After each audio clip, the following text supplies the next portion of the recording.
Southside story, man. Talk to me, King Hazel. Introduce yourself. Man, I'm King Hazel, man. Live from Riverdale, Georgia, man. Southside finest, man. Southside underdog, man. Talk to me, man.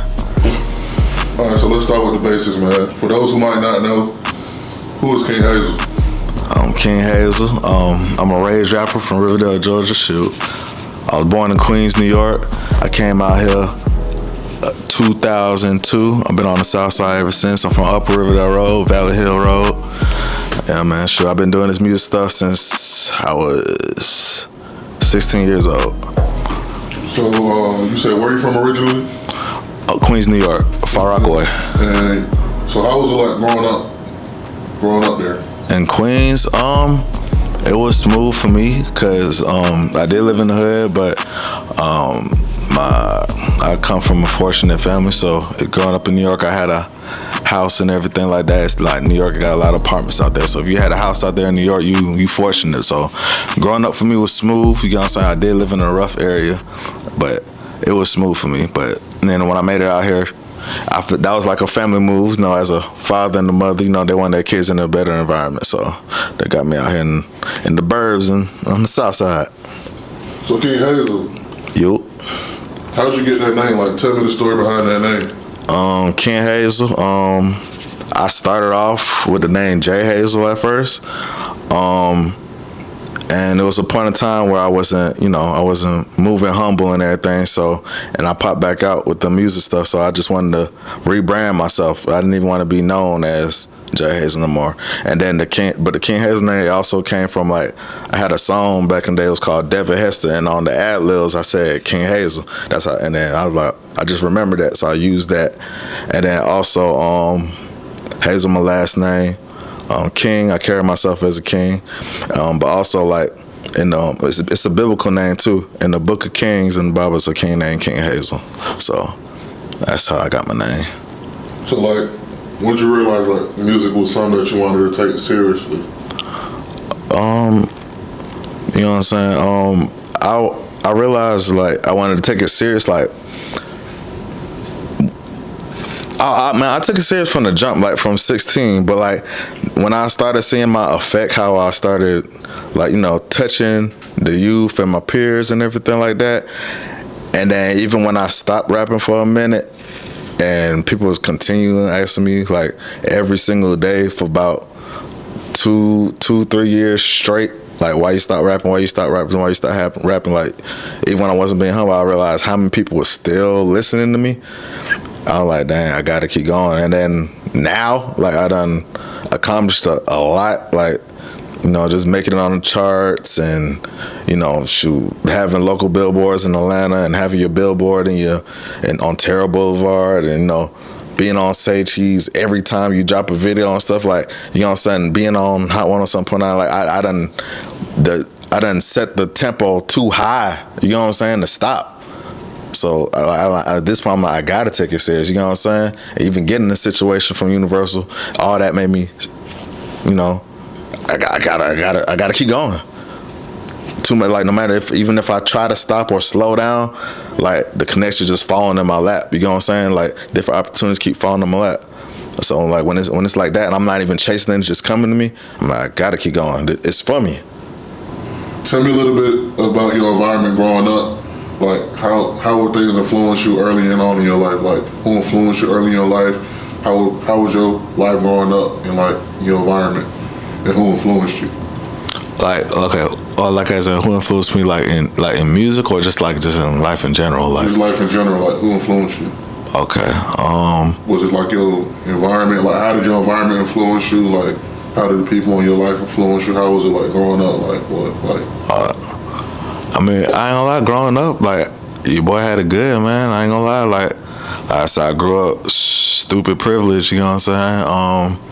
Like I said, no, I was like the little rich kid in the hood, you know what I'm saying? Like I said, I was not with just like money or nothing like that. You know, I had fortunate parents. My parents married 30 years, you know what I'm saying? I had it made. And every time, you know, starting back to school, have 4 pairs of shoes, you know what I'm saying, to start the year off, shoes throughout the school year, you know.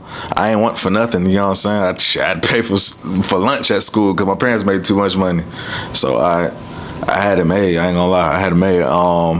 Who influenced me to do the music? Or just in life growing up in general? Who influenced me? Shoot, my mom and well, I ain't gonna lie. My dad influenced me, like, cause I ain't not on the music, but just like seeing the man in your house as a hustler, you know what I'm saying? So everybody that know me personally, they be like, damn, Hazel a hustler, where he get that from? I get it from my father, you know what I'm saying? Like, he a hustler, so that's where my work ethic come from. So like, in life, like, that's what inspired me to be a hard working man, my daddy. All right, so we going to talk about your music and what's coming up. So talk about that. What's your inspiration behind it? Okay. Right now, I'm working on my second album. It's called Price of Being Blessed 2. That's on the way. Should we? Called what? Price of Being Blessed 2. Price of Being Blessed 2. Mm-hmm. So this is the second compilation. So to the first one. The first one was an EP. It was Price of Being Blessed 1, and then I had a deluxe to it. They made it like a longer version of an EP, so that one made it like a full, like pretty much like an album. And then boom. Now this one is actually the album. Cause everybody been asking like, hey, when you gonna drop the album? You know, we got EPs, we got singles, we got videos. When you gonna drop an album? But folks, then I guess folks weren't paying attention. But like when I had my situation with Virgin, I did give them an album. That was my album, Persistent. That really was my debut album. But I said I will count this as my first album, like, you know, off papers. Okay, so oh, you said what inspired me? Like I said, I feel like it was time for that. Everybody was asking for the album, and I delivered on Price of Being Blessed 1. You know, that one had my single that got me back on the scene. You know, 15K. My song went viral in the pandemic, and it had some hits on that. So, you know, I'm in competition with myself. So that. That inspired me. It really the people that inspired me, because they asking for another project, so they asked for the debut album. So here it is. So like, if no one heard you, like, how would you describe your sound to them? Like, if that's never heard your music before, how would you describe your sound?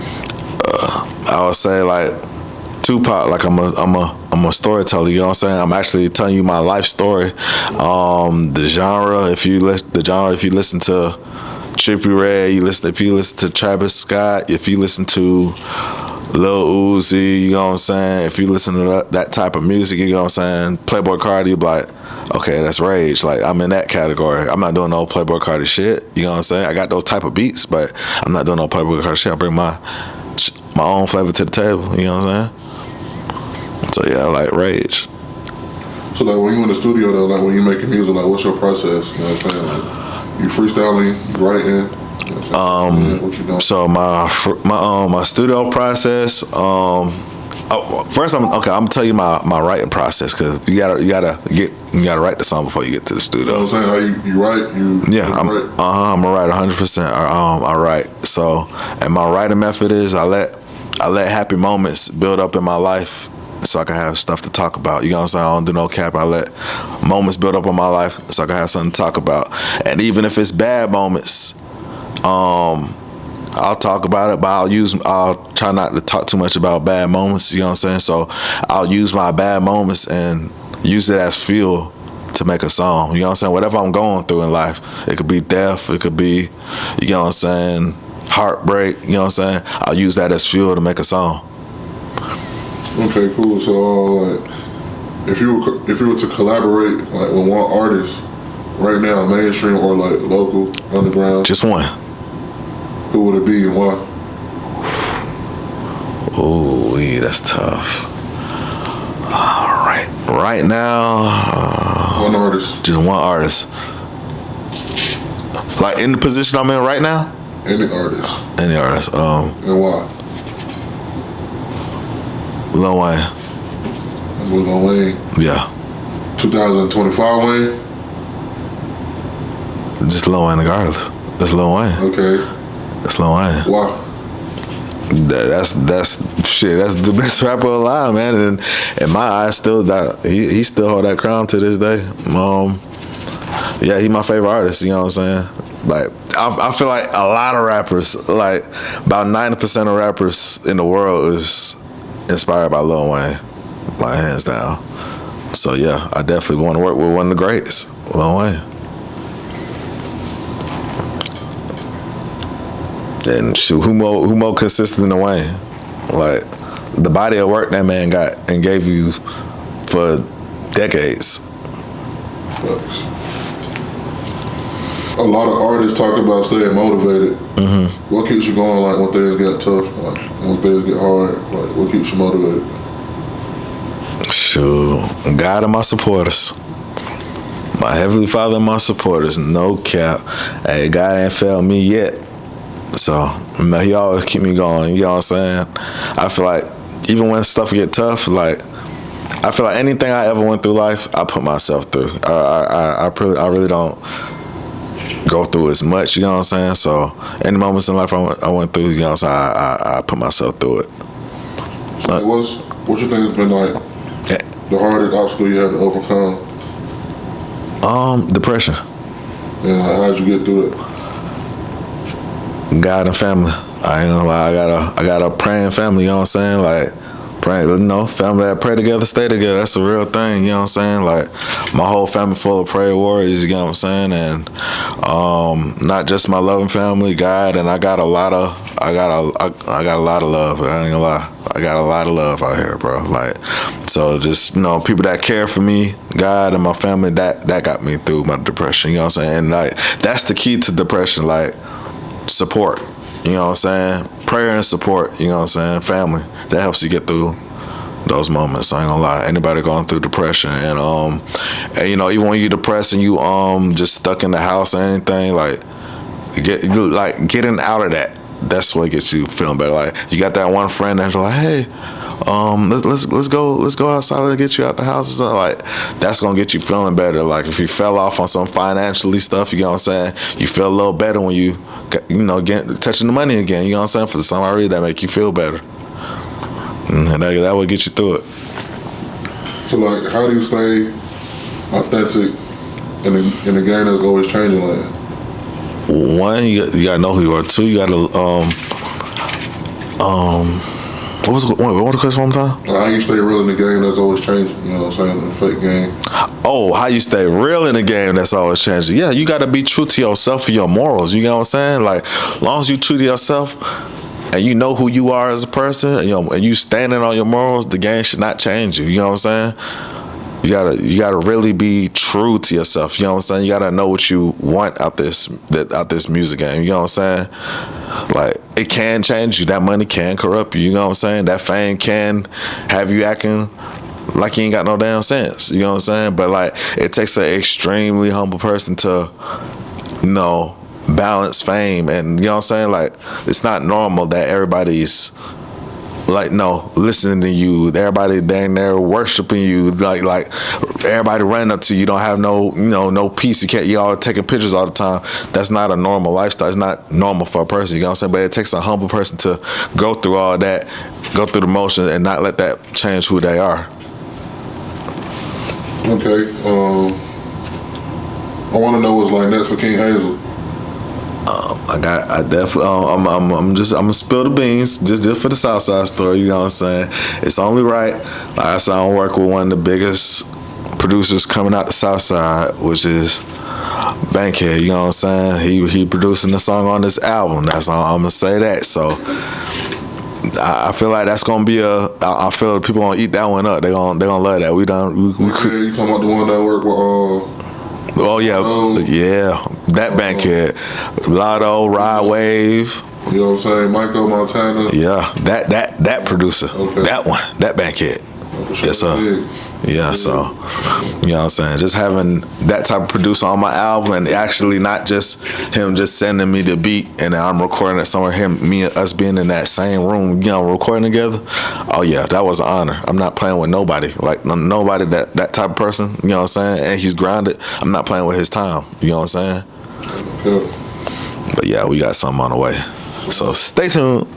Price Being Blessed on the way, and that's on the way with Bank real soon. More videos, more singles, more projects, more interviews. You know what I'm saying? More shows, more tours, all that's on the way. What's one message you want to leave to your listeners and the folks that don't know your work? Mm-hmm. What's one thing when they watch the interview that you want them to take away from you? I just want you to know that, like, don't just be humble. Don't think you bigger than the program. You know what I'm saying? Like, hey, you bleed just like everybody else bleed. I'm not no better than the next man or no woman. You know what I'm saying? Like, I'm just like everybody else. You know what I'm saying? I'm just chasing my dreams, but I don't feel like I'm better than nobody else. I just want y'all to take that from the interview and, just through life, just be humble. You know what I'm saying? Keep God first. You know what I'm saying? Stay true to yourself and your morals. Do what you love. You know what I'm saying? As long as you always doing what you love, you're always gonna be happy in life. I want you to get that from the interview. So that's my message to my supporters. Yes, sir. We in this bit for King Hazel, the Southside story, Southside worldwide. You know what's going on, man. Yeah.